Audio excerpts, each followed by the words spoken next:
Two cases, two very different sentences. Last week, serial killer Bruce McArthur was sentenced to life in prison with no chance of parole for 25 years. McArthur killed 8 men with ties to Toronto's gay community between 2010 and 2017. Then in Quebec City, mosque shooter Alexander Bissonnette was sentenced to life in prison with no chance of parole for 40 years. 6 people were killed and 16 others were injured. So why do the sentences vary? Danielle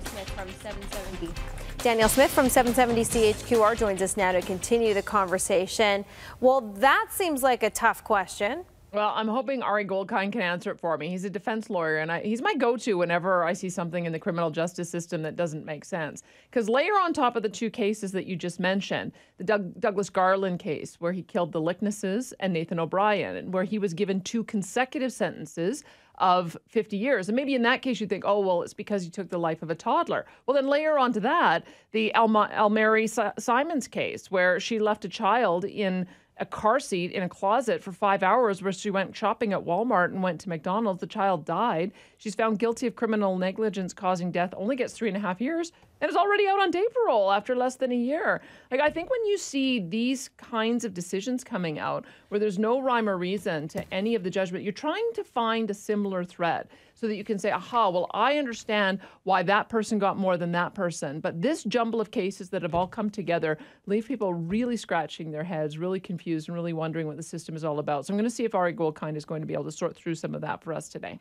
Well, a lot of this was highlighted because the McArthur case and the Quebec City Mosque case happened during the same week. So should we be doing anything or just paying attention? I mean, what can we do? It seems to me the court is really coming down on the side of not wanting the criminal to lose hope while they're in prison, which is a bit of a head scratcher, because I think most of us look at a criminal justice system as wanting to take the victim side on this. And the first thing is punishment. So there's a period of punishment.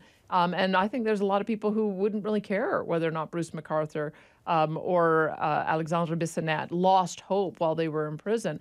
And so I think that there's perhaps some principles behind our criminal justice system we need to have a better understanding of, and also understand how it can be changed. Because to have this kind of variation between cases, between provinces, I don't think that leaves a lot of confidence for people when they're trying to make a guess on what happens next. I mean, we're going to see another case that's going to also add to the complexity when Jaskirat Singh Sidhu ultimately gets his sentencing judgment announced later that month. But having seen what we've seen over the last little while, it's sort of difficult to know where the courts are going to fall on this one. Yeah, certainly a good conversation to have to help us all understand the system a little bit more. Danielle, thanks for your time. Have a good show. Starting at 9:30 on 770 CHQR.